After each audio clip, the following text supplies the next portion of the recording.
조국혁신당 대표 권한대행 김선민입니다. 더불어민주당 정청래 대표 당선을 다시 한번 축하드립니다. 지난해 총선 직후 조국혁신당 당선자 워크숍에 강화로 초빙된 정청래 의원께서 강조한 내용을 기억합니다. 정치인끼리는 싸워도 지지자들은 항상 존중해야 한다. 지난 국회 상임위 회의 속기록을 잘 검토해라. 의정 경험이 많지 않은 조국혁신당 당선자들에게 뼈가 되고 살이 되는 조언이었습니다. 조국혁신당은 이번 민주당 전당대회 과정에서 정청래 대표의 공약에 주목했습니다. 검찰 해체, 내란 정당 국민의힘 해산을 역설했습니다. 특히 대표가 된 뒤 검찰, 언론, 사법 3대 개혁을 천명했습니다. 이는 조국혁신당이 주장해온 바와 다를 바 없습니다. 내란 이후 조국혁신당이 씨름하고 있는 화두가 있습니다. 해체 수준의 검찰 해편 등 검찰개혁 5법이 첫 번째입니다. 대법관 확충, 재판 공개 등 사법개혁이 두 번째, 내란 청산을 위해 법정기구 반헌특위 설치가 세 번째, 윤석열 심부름 센터로 전락한 감사원에 대한 상설특검이 네 번째입니다. 조국혁신당은 끝까지 간다 특별위원회를 구성해 이들 4대 개혁을 추진해 왔습니다. 정청래 대표의 개혁안은 혁신당의 4대 개혁에 언론 개혁을 더한 것입니다. 혁신당과 민주당의 4+1 개혁안인 셈입니다. 물론 조국혁신당은 언론 개혁에도 깊이 공감합니다. 대한민국 언론 운동장은 기울어 있습니다. 민주 진보 진영에 유독 엄격한 잣대를 들이댑니다. 일부 언론은 검찰과 짜고 공격해 왔습니다. 조국혁신당에도 그 피해자가 많습니다. 저는 정 대표께 4+1 개혁안의 공동 추진을 제안합니다. 이 개혁안을 일부 정당만의 의제로 좁힐 일이 아닙니다. 내란 종식은 여야 문제가 아니다라는 정 대표 말씀에 전적으로 동의합니다. 내란 청산을 위해 구성한 원탁회의 정신을 이어 진짜 개혁 정당들이 힘을 모아야 합니다. 국민의힘의 행태를 보면 그 이유는 더욱 명확해집니다. 대표와 최고위원직에 도전한 후보 면면을 보면 일제강점기에 한자리 하려고 달려드는 매국노들 같습니다. 내란을 내란이라고 부르지 못하고 벌거벗은 임금을 벌거벗었다고 지적하지 못합니다. 국민의힘에는 희망이 없습니다. 그렇기에 조국혁신당이 민주당 등 민주진보정당 등과 함께 개혁 협력을 하고 개혁 경쟁을 해야 합니다. 정 대표는 추석 전에 개혁 완료를 천명했습니다. 조국혁신당과 함께 손잡고 하면 이번 추석에 국민께 개혁 종합 선물 세트를 선물할 수 있으리라 기대합니다. 감사합니다.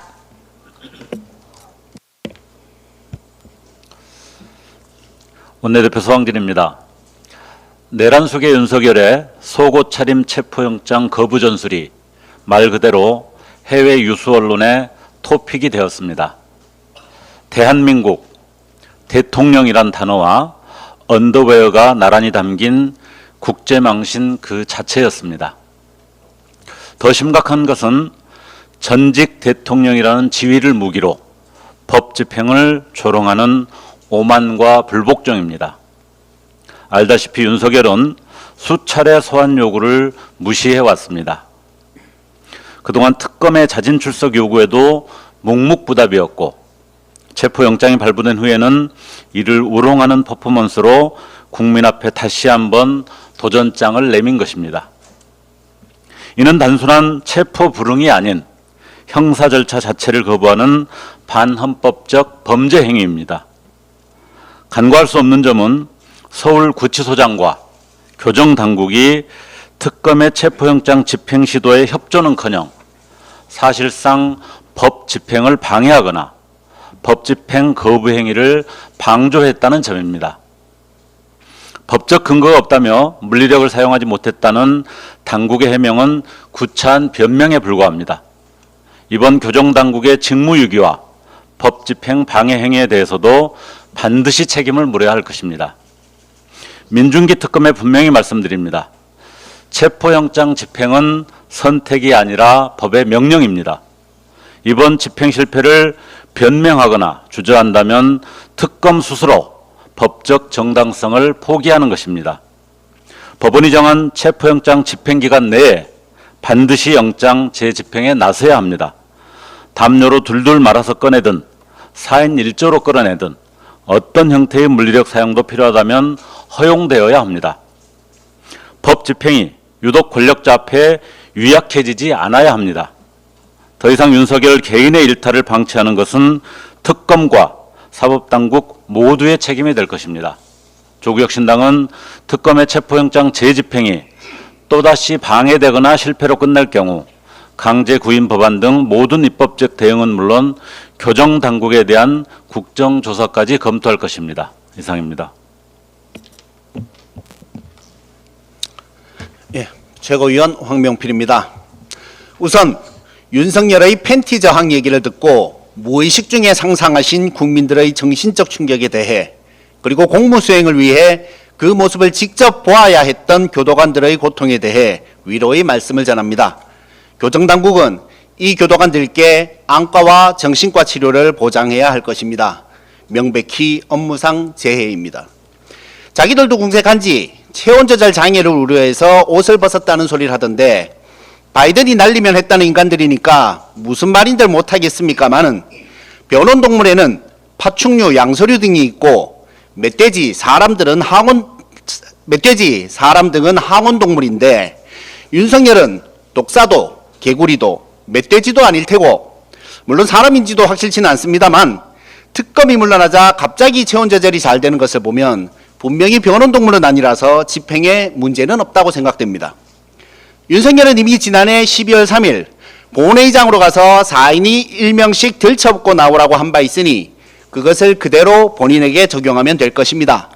다만 격렬히 반항하면 부상자가 발생할 수 있으니 특검은 이런 개체를 포획하는 것에 특화되어 있는 유해조수 처리반에게 협조를 구해 대상을 안전하게 끌어내야 합니다. 그런데 이 존재는 왜 갑자기 옷을 벗은 것인가? 지난 1월 3일 윤석열이 종종 조언을 구해온 극우 유튜버 고성국은 자신의 유튜버 채널에서 특검이 체포하러 오면 알몸으로 버티라고 한 바 있습니다. 이자는 국민 말은 더럽게도 안 들으면서 김건희와 극우 유튜버 말은 참 잘 듣습니다. 예전에 카우치라는 문제그룹이 있었습니다. 생방송 도중 멤버 중 2명이 옷을 벗어 국민께 충격을 준 이 그룹은 결국 해체되었죠. 자신들의 전직 대통령이 옷을 벗어 국민께 고통을 안겨주었으니 국민의힘도 마땅히 해체되어야 하지 않겠습니까? 그런데도 뻔뻔한 국민의힘은 당대표 경선에서도 여전히 정신을 못 차리고 있습니다. 김문수는 싸우겠다고 합니다. 이재명 정부와 싸우고 민주당과 싸우고 국민의힘 해산에 맞서 싸운답니다. 민중당 출신의 위험이랄까 투지가 좋습니다만 잘못에 대한 반성은 하나도 없습니다.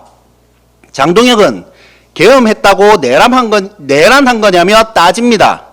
탄핵 반대가 계엄 옹호는 아니라고 언제까지 사과할 거냐고 합니다.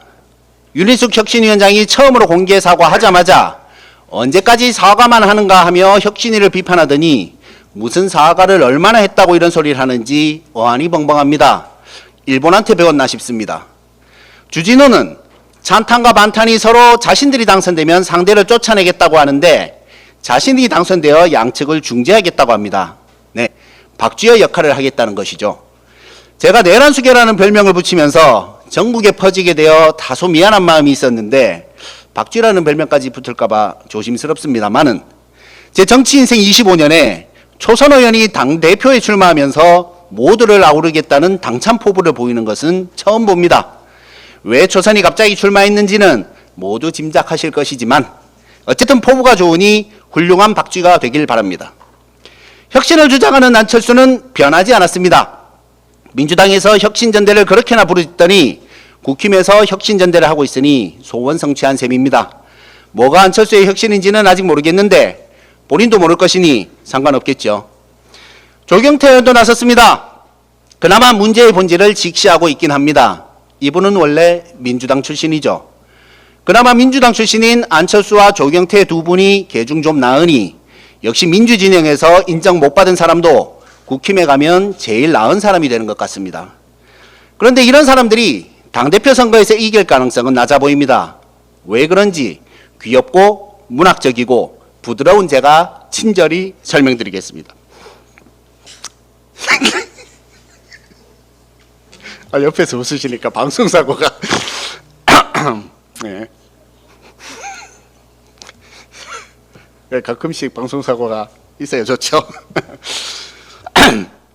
지난주 뉴시스가 에이스 리서치에 의뢰한 여론조사에 따르면 친윤 반탄 후보 3명의 지지율을 합하면 약 64%가 됩니다. 그리고 작년 말 MBC가 코리아 리서치에 의뢰한 여론조사에 따르면 죄송합니다. 여기 작년 말부터 하겠습니다. 양쪽에서 웃으시니까.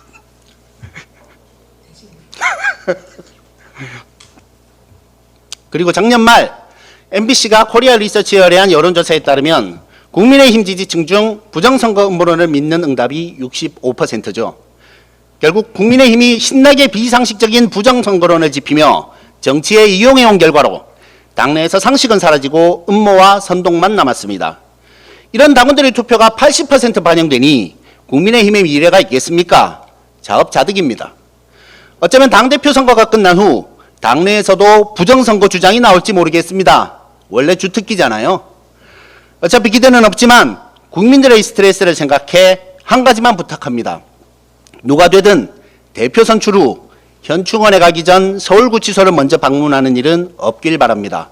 부끄러움을 국민들께 자꾸 떠넘기지 마십시오.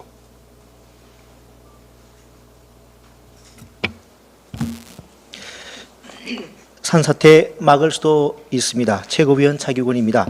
지난주에 이어 저는 오늘도 정치 현안이 아닌 우리의 생명과 재산에 관한 문제인 산사태 이야기를 하려고 합니다.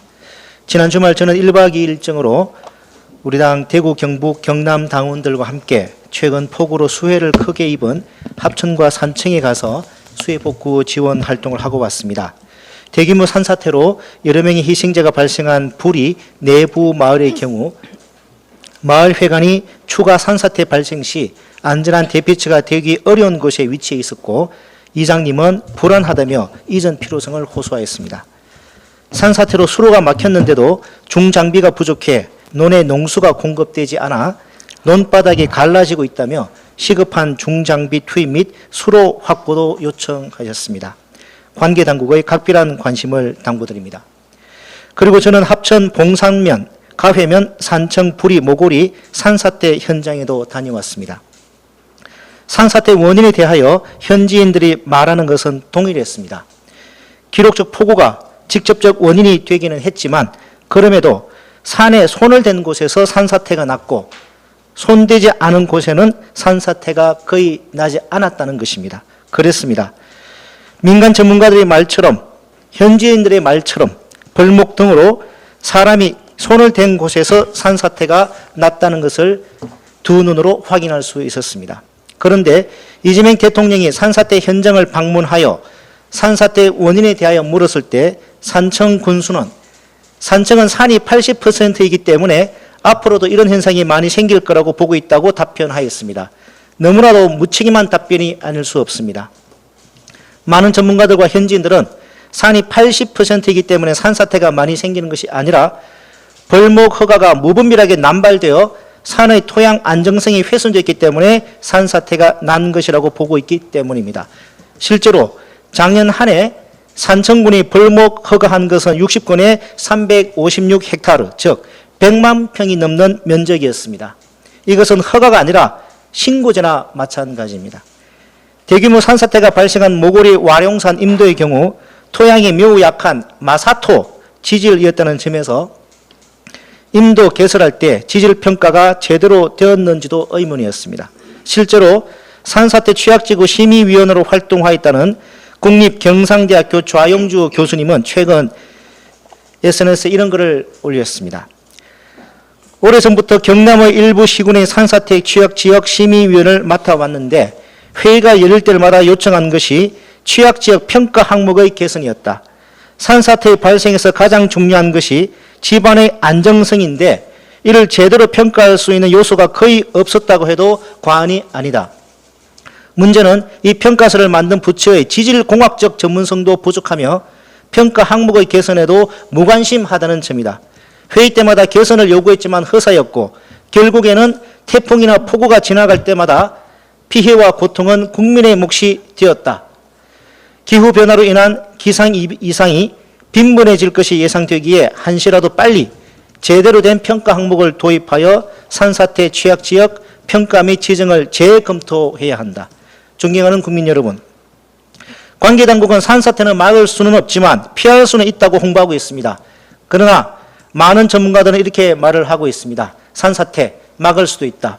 제가 본 현장도 같은 말을 하고 있었습니다. 내일 그 첫걸음이 시작됩니다. 내일 오후 1시 반 국회에서는 지난주 이재명 대통령께서 산림 정책에 관하여 제야의 고수들의 의견을 청취하라고 하신 것과 관련하여 국회 산불특위와 농림부가 공동으로 주최하는 토론회가 열립니다. 국민 여러분의 많은 관심을 부탁드립니다. 산사태로부터 안전한 대한민국 만들기 이제부터 시작입니다. 감사합니다.